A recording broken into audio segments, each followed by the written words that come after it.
Hello students, आप सभी का एक बार फिर से स्वागत है। तो आज हम लोग यहाँ पर बहुत ही इंटरेस्टिंग टॉपिक के बारे में बात करेंगे और वो टॉपिक है कि मान लीजिए कि आपने कोई एक वेबसाइट बनाई और उस वेबसाइट में आप सोचते हैं कि हमारे वेबसाइट में कोई भी यूज़र इंटर करे। जैसे कि आपने फेसबुक यूज़ किया, ट्विटर यूज़ किया, इंस्टाग्राम यूज़ करते हैं, कुछ भी यूज़ करते हैं। वहाँ पर क्या होता है कि आप यूज़ करते हैं, एक फील्ड यूज़ करते हैं। जैसे कि मैं आपको आउटपुट में चल करके दिखाता हूँ। तो आप वहाँ पर कौन सी फील्ड यूज़ करते हैं, लॉगिन और पासवर्ड की। आप यूज़र नेम एंटर करते हैं तो वहाँ पर फिर पासवर्ड एंटर करते हैं। उसके बाद हमें एक बटन मिलती है लॉगिन बटन, हम वहाँ पर बटन में क्लिक करके फिर लॉगिन करते हैं। तो हमने एक जो कोड लिखा हुआ है सेम इसी चीज़ के लिए लिखा हुआ है। यहाँ पर देखिए हमने लिखा हुआ है यूज़र नेम। यहाँ पर कोई भी आप यूज़र नेम एंटर करेंगे। मैं अपने चैनल का नाम एंटर कर देता हूँ, मास्टरमाइंड नारायण। अगर आपने सब्सक्राइब नहीं किया सब्सक्राइब भी कर लीजिए, क्योंकि इसी तरह से इंटरेस्टिंग टॉपिक आती रहती है। अभी मैं नेक्स्ट वीडियोज़ में बहुत सारे प्रोजेक्ट लेकर आने वाला हूँ। आपको गेमिंग सिखाऊंगा, गेम कैसे बनाना है आपको, वो भी HTML से और जावास्क्रिप्ट के यूज़ से। बहुत ईजी रहेगा आपको गेम बनाना। उसके बाद हम बहुत सारे प्रोजेक्ट भी देखेंगे। कैलकुलेटर बनाना हमने आपको बताया हुआ है। अभी बहुत सारी चीज़ें बताएंगे आपको। Automatic time table generator next video हमारा आने वाला है। तो यहाँ पर पासवर्ड भी आप एंटर कीजिए। जैसे यहाँ पर लॉगिन फील्ड जो आप यहाँ पर लॉगिन कीजिए, लॉगिन हो जाएगा। तो यहाँ पर उसके लिए आपको क्या करना पड़ेगा, उसके लिए आपको यहाँ पर एक फील्ड बनानी है। जैसे कि हमने बॉडी से बात करता हूँ सीधे, यहाँ पर कोड लिया हुआ है हमने एक H1 टैग लिया हुआ है और H1 टैग में हमने लिखा हुआ है लॉगिन पासवर्ड फील्ड। चलिए फटाफट दिखा देता हूँ आपको कहाँ पर दिखने वाला है। यहाँ पर आपको दिखेगा लॉगिन पासवर्ड फील्ड, आपको यहाँ पर कुछ इस तरह से दिखेगा। अब ये नॉर्मल चीज़ है, ये कोई यही हमने इसको H1 के अंदर रखा हुआ है। आप यहाँ पर अगर चाहते हैं तो आप यहाँ पर लॉगिन के अंदर आप स्टाइल लिखिए और स्टाइल में आप यहाँ पर जो भी रखना चाहें, जैसे कि आप बैकग्राउंड का कलर चेंज करना चाहते हैं तो आप वहाँ पर लिखिए। अगर मान लीजिए टेक्स्ट का हमें कलर चेंज करना है, वो मैं आपको करके दिखा देता हूँ। जैसे कि मान लीजिए टेक्स्ट का कलर मुझे रखना है रेड, तो यहाँ पर मैं टेक्स्ट का कलर रेड रखूँगा। तो यहाँ पर ये टेक्स्ट का कलर आपको कुछ रेड दिखेगा। चलिए मैं कंट्रोल से प्रोग्राम को सेव करता हूँ। और बहुत सारी चीज़ें मैं आपको उसमें नहीं बताऊँ, क्योंकि हमारा मेन पर्पज़ है कि आपको यहाँ पर बताना है कि लॉगिन पेज के लिए मैं कैसे मिलेगा। यहाँ पर देखिए लॉगिन पासवर्ड जो हमने फील्ड लगाई उसमें हमने स्टाइल में हमने लिख दिया है। जहाँ एक चीज़ आपको ध्यान देना है कि जहाँ पर हमने एक सेमी कॉलन यूज़ किया है, कॉलन यूज़ किया है और इक्वल का साइन हमने यूज़ किया हुआ है, अगर वो आप चीज़ें मिस करेंगे ना तो आपको आउटपुट नहीं मिलेगा। मैं आपको यहाँ पर करके भी दिखाया हूँ। जैसे कि मैं यहाँ से इक्वल को हटा देता हूँ। जैसे कि यहाँ पर जो हमने लिखा हुआ स्टाइल के सामने इक्वल, मैं इसको हटा देता हूँ। वापस से कंट्रोल से प्रोग्राम को सेव करूँगा। अब हमें जो आउटपुट अभी रेड दिखा था, क्योंकि हमने रेड किया हुआ है कलर, यहाँ पर रेड दिखा। जब मैं इसको रिफ्रेश कर दूंगा यहाँ पर रेड नहीं हुआ, ये पुनः वापस से ब्लैक हो जाएगा। यहाँ पर देखिए वापस से ब्लैक हो गया जैसे मैंने रिफ्रेश किया। तो आपको सेमी कॉलन कॉलन हमने कहाँ पर यूज़ किया है, एक एक चीज़ें बारीकियाँ आपको ध्यान में रखनी है, क्योंकि ये आप यहाँ पर कोड लिखते हैं, छोटी सी भी गलती करेंगे तो आपका पूरा प्रोग्राम में एरर आएगा। अब वापस से मैं उसको आपको दिखा देता हूँ कि एक इक्वल की साइन की वजह से आपका यहाँ पर प्रोग्राम में एरर आई थी। तो यहाँ पर देखिए लॉगिन पासवर्ड फील्ड वापस से आ गया। अब इसके बाद सीधे चलते हैं अपने यहाँ लॉगिन फील्ड कैसे बनाना है वहाँ पर बात कर लेते हैं। इसके लिए आपको सिंपली एक लेना है फॉर्म टैग। फॉर्म टैग के अंदर हमें क्या लिखना है, हमें लिखना है लेबल।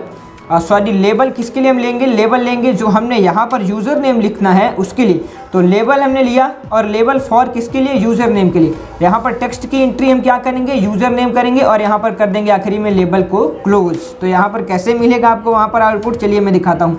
यहाँ पर यूज़र नेम आपको कुछ इस तरह से लिखना है। अगर आप चाहते हैं कि यूज़र नेम में भी स्टाइल अप्लाई करना चाहते हैं, कोई कलर रखना चाहते हैं, आप वो भी कर सकते हैं। उसमें भी आपको कोई घबराने की बात नहीं है।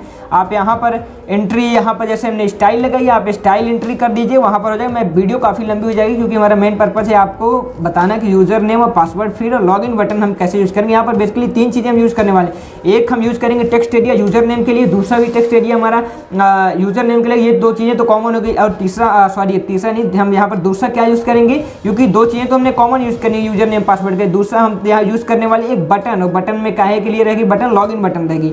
तो यहाँ पर हमने क्या लिया, लेबल फॉर यूज़र नेम लिया और यूज़र नेम को कर दिया यहाँ पर लेबल। अब मैं ये नीचे वाली जो लाइन लिखी हुई है इसको मैं अभी हटा देता हूँ। कंट्रोल सी से कॉपी किया, इसको हटा देता हूँ। वापस से कंट्रोल से मैं इसको सेव करता हूँ और यहाँ पर आपको जो आउटपुट मिलने वाला है, तो अभी आपको केवल यूज़र नेम दिखेगा। ये बॉक्स जो आपको दिख रहा है सामने, ये बॉक्स हट जाएगा, क्योंकि जितना कोड अभी हमने आपको समझाया तो लॉगिन पासवर्ड फील्ड और यूज़र नेम के लिए। अब वहाँ पर बॉक्स कैसे लाना है वो मैं बताता हूँ। यूज़र नेम तो आ गया, क्योंकि जो हमारी पहली लाइन है लेबल फॉर यूज़र नेम और यूज़र नेम लिखा, लेबल क्लोज किया। अब बॉक्स कैसे लाना है उसके लिए हमें एक इनपुट लेना पड़ेगा, क्योंकि यूज़र वहाँ पर इनपुट देगा जो कि हमारे सर्वर तक पहुँचेगा सीधे, फिर वहाँ पर चेक होगा और उसके बाद इस पासवर्ड में भी इनपुट देगा यूज़र, फिर वहाँ पर चेकिंग होगी और फिर लॉग इन बटन करके हम सीधे एंट्री करेंगे। तो डेटा शीट की होती है वो मैं आगे बताऊँगा कैसे वहाँ पर डेटा एंटर करना है, डेटा एंट्री में बताऊँगा आपको इसमें। तो इसके लिए चलिए मैं कोड जो लिखना है हमें, उसके लिए कोड ये रहेगा कि एक हमें इनपुट लेना है, इनपुट का टाइप हमें रखना है टेक्स्ट, यानी कि यूज़र वहाँ पर टेक्स्ट एंटर करेगा। फिर उसके बाद उसकी आईडी रखना है यूज़र नेम, क्योंकि हमें यूज़र नेम एक आईडी इसको देना है, क्योंकि ये कॉमन रहेगा, पेज में एक ही बार यूज़ होगा। और इसके बाद नेम में हमें रख देना है, यहाँ पर यूज़र नेम हमने लिखा हुआ है, फिर यहाँ पर BR टैग, यानी कि इसके बाद जो मैं लिखूँ वो सीधे नेक्स्ट लाइन में आए। तो यहाँ पर देखिए अब मैं चल के दिखाता हूँ, वापस से Ctrl S से प्रोग्राम को हमने सेव किया और यहाँ पर वापस से मैं जाता हूँ और मैं जैसे रिफ्रेश करूँगा यहाँ पर देखिए यूज़र नेम के सामने बिल्कुल एक बॉक्स आ जाएगा जहाँ पर कि आप एंट्री करेंगे अपना यूज़र नेम। यहाँ पर देखिए बिल्कुल आ चुका है और यहाँ पर मैं अपने चैनल का नाम लिख देता हूँ। आप लोगों ने सब्सक्राइब नहीं किया है तो प्लीज़ हमारे चैनल को सब्सक्राइब कर लीजिए और हमारे सभी वीडियोज़ को लाइक भी कीजिए। और यहाँ पर पासवर्ड है, मैं पासवर्ड कुछ भी लिख देता हूँ, जैसे इंटर करता हूँ। यहाँ पर एक चीज़ आप देखिए कि यहाँ पर मैं एक बटन भी मिल रही है, जैसे कि हमें प्रोफेशनल वेबसाइट्स में मिलती है कि पासवर्ड हिडन करने के लिए। तो यहाँ पर देखिए हमारे पासवर्ड शो है, मैं हाइड करूँगा तो यहाँ पर देखिए हाइड भी हो जाएगा और लॉगिन करूँगा, लॉगिन बटन ही वर्क कर रहा है, बिल्कुल लॉगिन हो रहा है। तो इस तरह से हम कैसे बनाएंगे। अब दूसरा हमारा है एक BR टैग हमने यहाँ पर भी दे दिया, यहाँ पर देने का कोई मतलब नहीं क्योंकि हमने यहाँ पर तो ऑलरेडी दिया हुआ है। इसको नीचे में कर देता हूँ, Ctrl से वापस सेव कर देता हूँ। अब दूसरा लेबल हमें किसके लिए, जैसे कि हमने सेम यहाँ पर लिया लेबल फॉर यूज़र नेम, तो यूज़र नेम लिखा, लेबल क्लोज किया। इसी तरह से हम लिखेंगे लेबल फॉर PWD यानी पासवर्ड के लिए, और यहाँ पर पासवर्ड लिखा, फिर लेबल कर दिया क्लोज। अब हमें सेम जैसे पहली बार यूज़र नेम बस दिखा था, अभी हमें इतना करने पर से हमें पासवर्ड बस दिखेगा। अब यहाँ पर हमें इनपुट टाइप क्या देना, अब यहाँ पर इनपुट टाइप तो यूज़र यहाँ पर टेक्स्ट देगा और यहाँ पर पासवर्ड के लिए यूज़र क्या देगा, इनपुट टाइप में पासवर्ड देगा। तो यहाँ पर हमें लिखा हुआ पासवर्ड, और पासवर्ड भी एक हमारी पेज में केवल एक ही रहेगी, इसलिए इसने इसको आईडी दे दी है PWD के नाम से। और इसके बाद नेम इसका हमने लिख दिया हुआ है, नेम में हमने दिया हुआ है PWD। और इसकी मिनिमम लेंथ जो हमने रखी हुई है, मिनिमम लेंथ हमने यहाँ पर रख दी हुई है 8 कैरेक्टर की। अब इसका क्या मतलब, यानी कि हमारा पासवर्ड मिनिमम 8 कैरेक्टर का होना ही चाहिए। मैं आपको वहाँ पर करके भी दिखाऊँगा। चलिए मैं सीधे दिखा देता हूँ। अभी मैं इस बटन के बारे में बात नहीं करूँगा, इसको कॉपी कर लेता हूँ मैं और यहाँ से हटा देता हूँ, फिर वापस से Ctrl से प्रोग्राम को सेव करता हूँ।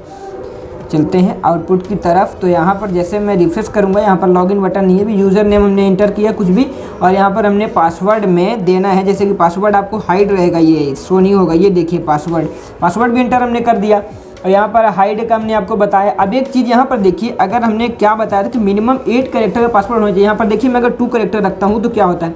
एक देखिए यहाँ पर नोटिस आ चुकी है, जैसे मैं यहाँ पर जाता हूँ, देखिए यहाँ पर लिखा हुआ है कि you are currently using 2 characters. हम यहाँ पर हमने बताया कि आप मैं यहाँ पर 1 कैरेक्टर यूज़ करता हूँ, जैसे 1 कैरेक्टर यूज़ किया हमने। अब यहाँ पर देखिए क्या आएगा, एक नोटिस आएगी, अभी देखिए नोटिस आ गई है कि वापस से यहाँ पर देखिए लिखा हुआ है कि you are currently using 1 character. तो यहाँ पर हमें 8 कैरेक्टर यूज़ करने, इसका मतलब ये हुआ। अगर वहाँ पर 1 कैरेक्टर रखें, आप एक कैरेक्टर का ही पासवर्ड आप लगा सकते हैं। तो 1 कैरेक्टर का पासवर्ड कौन लगाता है, तो इसके लिए हम यहाँ पर 8 कैरेक्टर से ऊपर कर दिया। अब यहाँ पर कोई नोटिस नहीं आएगी, तो इसीलिए यहाँ पर करना है।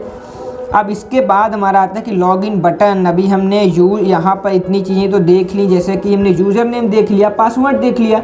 अब हमें लॉगिन करने के लिए यहाँ पर लॉगिन बटन भी चाहिए ना, तो उसके लिए हम क्या करेंगे, उसके लिए हम करेंगे सिंपली एक और हम लाइन लिखेंगे कोड। तो वहाँ पर रहेगा कि Ctrl B से हमने कॉपी कर लिया था। एक हमें यहाँ पर लेना है बटन। अभी एक चीज़ यहाँ पर आप छोड़ दीजिए, क्या इसको यहाँ पर मैं फिर से वापस से कॉपी कर लेता हूँ, Ctrl C। अभी यहाँ पर एक बटन, आप यहाँ पर मैं बटन बस लिखता हूँ। अब देखिए यहाँ पर हमें आउटपुट में क्या मिलता है वो मैं दिखाता हूँ आपको। यहाँ पर हमें एक बटन तो मिल चुकी है, लेकिन अभी ये सबमिट नहीं होगा। क्यों सबमिट नहीं होगा, क्योंकि इसका हमने टाइप नहीं दिया हुआ है। अब मैं जैसे इसका टाइप दूंगा तब ये सबमिट होगा। तो चलिए मैं इसका दिखा देता हूँ आपको। यहाँ पर चल करके मैं यहाँ पर टाइप देना, क्योंकि वो आपका सही नहीं रहेगा, फिर यहाँ पर आपको टाइप देना ज़रूरी है। तो बटन में जैसे कि मैं यहाँ पर टाइप इसका क्या देता हूँ, यहाँ पर सबमिट इसका बटन का टाइप है और यहाँ पर हमने लिखा हुआ है लॉगिन। यहाँ पर आप सबमिट भी लिख सकते हैं, लॉगिन भी लिख सकते हैं। जैसा अगर मान लीजिए कोई आप फॉर्म क्रिएट करें तो फॉर्म के लिए हम सबमिट यूज़ करते हैं, और अगर मान लीजिए कोई हम एंट्री लॉगिन करते हैं तो सॉरी किसी जैसे कि फेसबुक, इंस्टाग्राम वगैरह सभी चीज़ों में मैं लॉगिन करता हूँ, तो यहाँ पर लॉगिन में लिख देता हूँ। तो इस तरह से यहाँ पर चलिए मैं वापस इसको कंट्रोल एस से मैं करता हूँ सेव, और यहाँ पर आपको दिखा देता हूँ आउटपुट में चल करके। तो आउटपुट में चेंज कुछ नहीं होगा क्योंकि हमने यहाँ पर लिखा हुआ है, सेम वही चीज़ें रहेंगी। तो आपको इसको मिला करके यहाँ पर आपका ये तैयार हो चुका है। आप यहाँ पर पासवर्ड भी एंट्री करेंगे और फिर यहाँ पर आप लॉगिन कर सकते हैं। तो हमारा ये लॉगिन हो चुका। तो इस तरह से आप बढ़िया वेबसाइट बनाइए और वहाँ पर एक यूज़र नेम और पासवर्ड की फील्ड भी एंट्री कर सकते हैं। तो मैं आशा करता हूँ कि हमारा वीडियो कैसा लगा आप ज़रूर बताइए कमेंट बॉक्स में आप, और हमारे वीडियो को लाइक कीजिए क्योंकि आपका लाइक और कमेंट हमें बताता है कि मैं कैसे वीडियो बना रहा हूँ।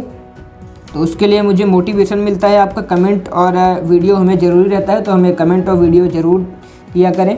तो थैंक्स फॉर वॉचिंग। अगर वीडियो अच्छा लगे तो कमेंट ज़रूर करें और वीडियो को लाइक भी करें, वीडियो को शेयर भी कीजिए। धन्यवाद, थैंक्स फॉर वॉचिंग।